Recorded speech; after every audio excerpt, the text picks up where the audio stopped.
Hello student, मैं doctor Bharat Kumar और हम पढ़ रहे हैं ट्रांसपोर्ट यानी कि परिवहन।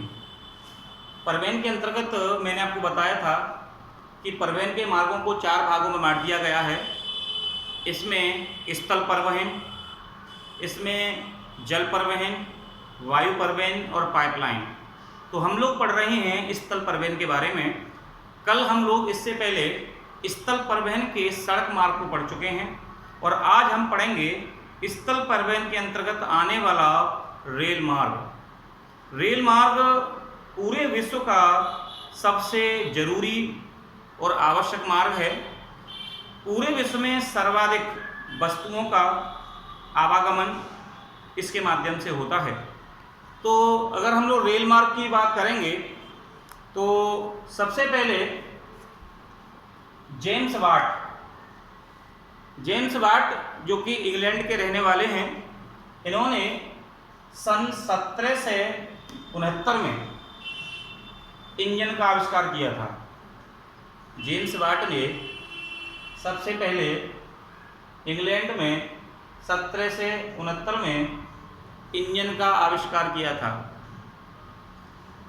जेम्स वाट के बारे में कहा जाता है कि एक बार ये अपनी माँ के पास बैठे हुए थे और इनकी माँ अंगीठी, कोयले की जो अंगीठी थी उसके ऊपर चावल बना रही थी और इनकी माँ ने उस अंगीठी में एक ऊपर पतीला रखा हुआ था, उसमें चावल थे और तभी जेम्स वाट की मौसी आ जाती है। तो इनकी माँ जेम्स वाट से कहती है कि आप इस अंगीठी के पास बैठो और जब ये चावल पक जाए तो नीचे उतार लेना, और अभी मैंने इस पतीली को क्या है कि इसके ढक्कन से ढक दिया है। तो ये पढ़ने में व्यस्त थे। इनकी माँ चली जाती है अंदर और ये वहाँ बैठे रहते हैं। तो बार बार पतीली थी जो चावल उसमें से बार बार भाप बन रही थी, वो पतीली बार बार उस अंगीठी से नीचे गिर रही थी। जेम्स वाट डिस्टर्ब हो रहे थे। इन्होंने उस पतीली के ऊपर उसका ढक्कन रखा और एक छोटा सा कोयले का टुकड़ा रख दिया। लेकिन जेम्स वाट ने देखा कि थोड़ी देर बाद वह वापस से वो ढक्कन उस कोयले के वजन को उठा करके वो फिर गिर गया।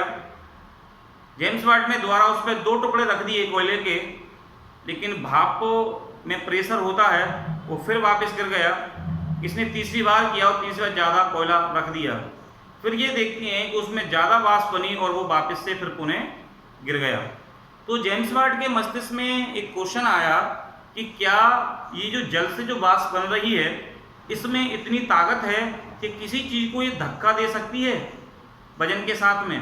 तो इन्होंने सबसे पहले जेम्स वाट ने इंजन का आविष्कार किया। इसके बाद में जॉर्ज स्टीफेंस ने 1814 में सबसे पहले वाष्प चलित रेल इंजन बनाया। सबसे पहले वाष्प चलित रेल का इंजन बनाया। फिर ये ट्रायल होने लगा और सबसे पहली जो प्रथम रेलगाड़ी थी वो इंग्लैंड में 17 सितंबर 1825 को सबसे पहले इंग्लैंड के आर्कटन और डार्लिंगटन 2 स्थानों के मध्य में चली। एक बार फिर से सुन लें कि विश्व की पहली ट्रेन 27 सितंबर 1825 को इंग्लैंड के आर्कटन और डार्लिंगटन के मध्य में चली। जबकि उस समय अंग्रेजों का भारत के ऊपर अधिकार था, तो भारत में भी अंग्रेजों के द्वारा जो ट्रेन चलाई गई वो सबसे पहले 16 अप्रैल 1853 को चलाई गई भारत में ट्रेन, और ये मुंबई से थाणे के मध्य में चली। ये जो ट्रेन चलाई गई थी मुंबई से थाणे के बीच में, इसकी कुल लंबाई 34 किलोमीटर थी। कितनी थी? 34 किलोमीटर थी। तो ये तो रहा थोड़ा सा रेलवे के बारे में इतिहास कि इंजन का आविष्कार जेम्स वाट ने किया। फिर जॉर्ज स्टीफन ने वाष्प चलित इंजन को बनाया। प्रथम रेलगाड़ी 1825 में इंग्लैंड के आर्कटन और डार्लिंगटन के बीच में चली, और जबकि भारत में 16 अप्रैल 1853 में मुंबई से थाणे के मध्य 34 किलोमीटर ट्रेन चलाई गई। अगर हम लोग बात करेंगे कि जो ट्रेन हमें मार्ग पे या ट्रैक पे दिखाई देती है, क्या उस ट्रैक के भी अलग अलग प्रकार होते हैं? क्या एक जैसे ट्रैक होते हैं सारे? जो आपको दो पटरियां दिखाई देती हैं उसके मध्य में जो दूरी होती है, क्या सभी ट्रेनों के मध्य में एक जैसी दूरियां होती हैं या वो दूरियां अलग अलग होती हैं? तो पूरे विश्व की अगर हम लोग बात करेंगे, उन दो पटरियों के मध्य जो दूरी पाई जाती है, उस दूरी के आधार पर पूरे विश्व में जो ट्रेन पाई गई हैं वे 5 प्रकार की होती हैं।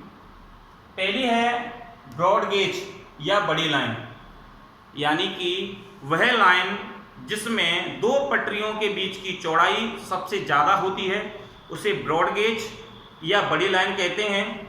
इसके मध्य की जो दूरी होती है ब्रॉड गेज की, वो होती है 167 सेंटीमीटर या 1.67 मीटर।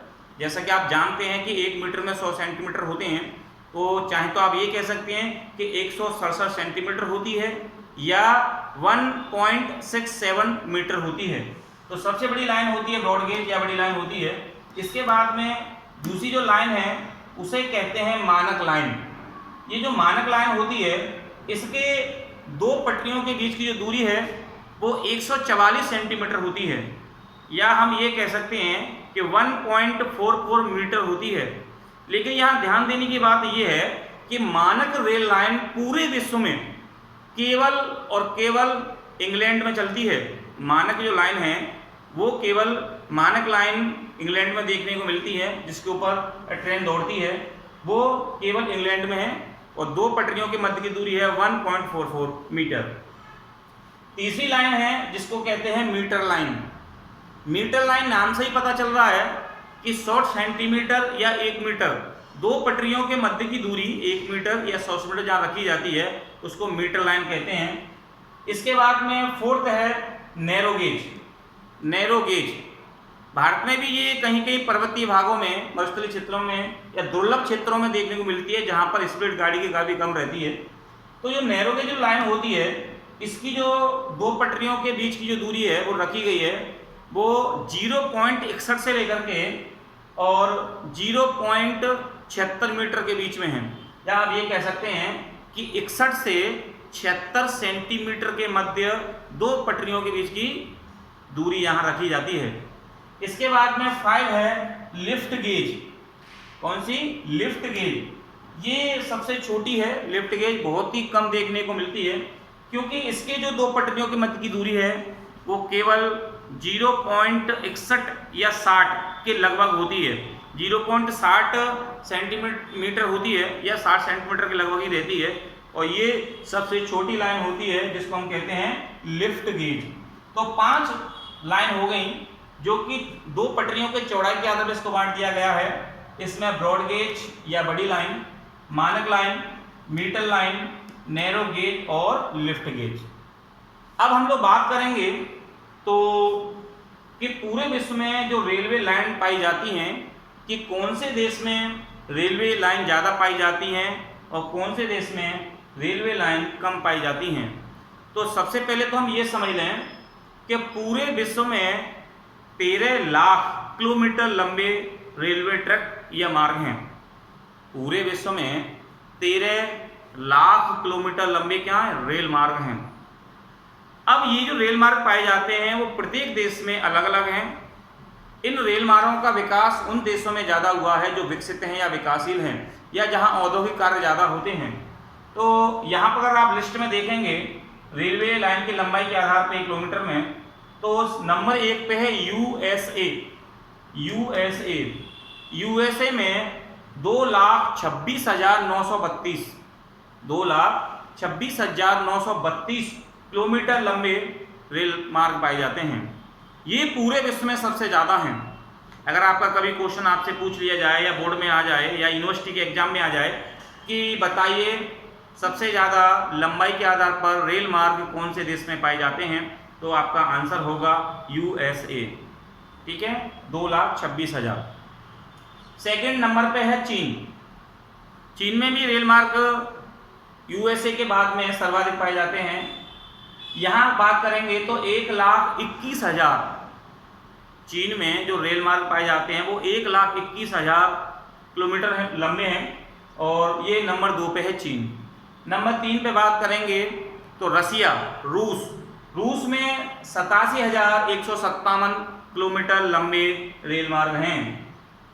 भारत नंबर 4 में आता है पूरे विश्व में, और रेल मार्ग की लंबाई देखेंगे तो 67,312 किलोमीटर, 67,312 किलोमीटर रेलवे लाइन की लंबाई पाई जाती है।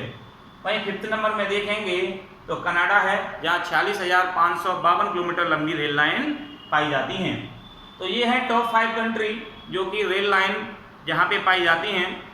लेकिन यहाँ पे बात करेंगे तो 2 प्रकार से क्वेश्चन बनता है। एक क्वेश्चन तो ये भी हो सकता है कि पूरे विश्व में सर्वाधिक विस्तृत रेल मार्ग कहाँ के हैं, तो आपका आंसर होगा USA। लेकिन अगर आपका क्वेश्चन आ जाए कि पूरे विश्व में सघनतम का मतलब होता है कि एरिया कम हो और रेल मार्ग ज़्यादा हो, तो ऐसा कौन सा देश है जहाँ का रेल घनत्व तो सर्वाधिक है, तो इसका सही आंसर होगा यूरोप का बेल्जियम। यूरोप में एक देश है बेल्जियम में सर्वाधिक कह सकते हैं हम लोग कि 6.5 वर्ग किलोमीटर में लगभग 1 किलोमीटर लंबी रेल लाइन पाई जाती है। इसका जो घनत्व है वो सर्वाधिक है बेल्जियम का। तो इस प्रकार से ये तो रहा रेल लाइन की लंबाई। अब हम लोग बात करेंगे विश्व के प्रमुख रेल मार्ग के रेल मार्ग तो हर देश में होते हैं जहाँ जहाँ ट्रेन चलती हैं, लेकिन कुछ रेल मार्ग ऐसे होते हैं जहाँ बड़े पैमाने पर या अधिक दूरी तक ट्रेनें जाती हैं। तो सबसे पहले हम लोग बात करेंगे पार महाद्वीपीय रेल मार्ग। इसको ट्रांस रेल मार्ग कहते हैं। कभी कभी क्वेश्चन भी आ जाता है कि ट्रांस रेल मार्ग क्या होते हैं। ट्रांस मतलब पार मतलब होता है जैसे कोई महाद्वीप है, फॉर एग्जाम्पल के लिए कोई देश है या महाद्वीप है, आप ये समझिए ऑस्ट्रेलिया है, और इस ऑस्ट्रेलिया में यहाँ कैनबरा से लेकर के और इधर पर्थ तक रेलवे लाइन पाई जाती है।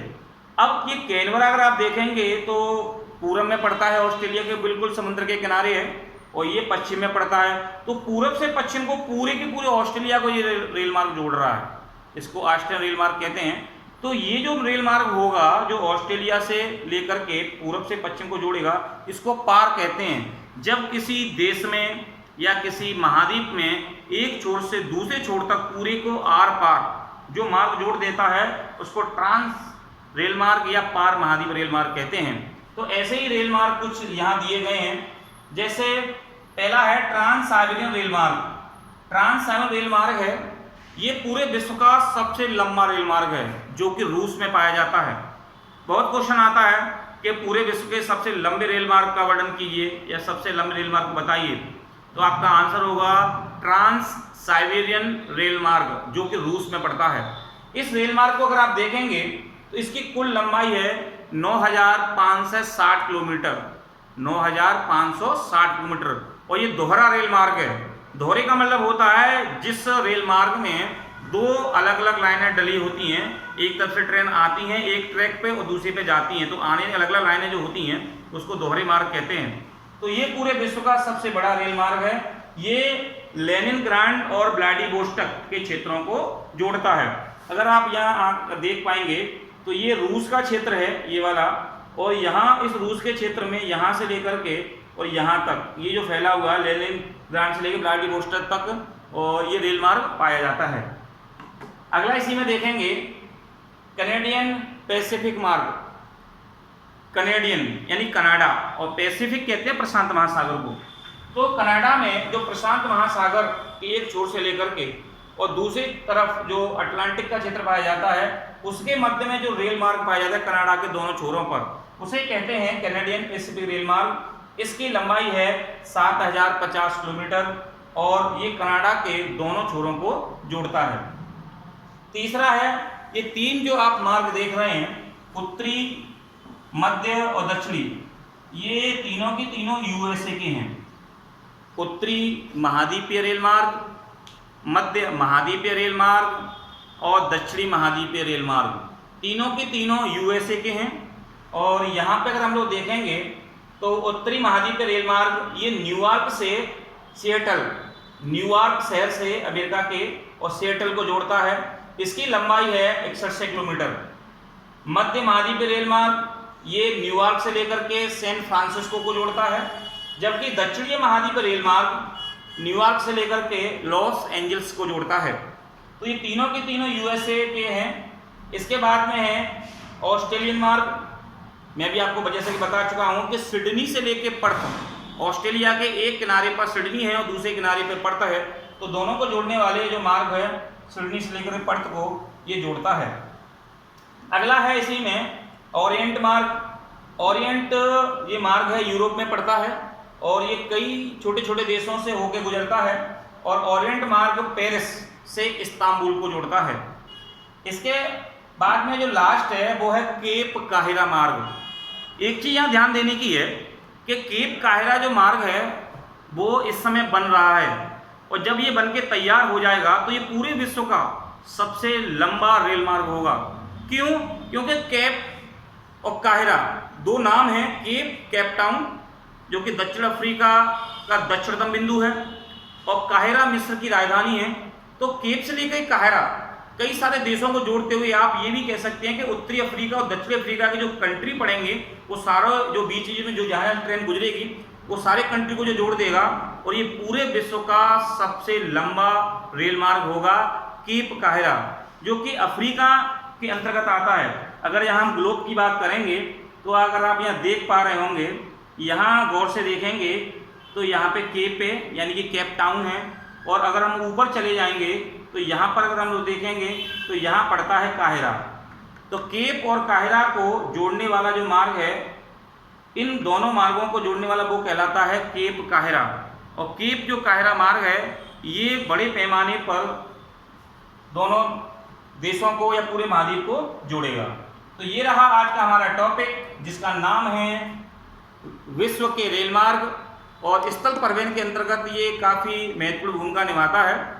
और कल हम लोग नया टॉपिक जल परिवहन के बारे में पढ़ेंगे। Thank you.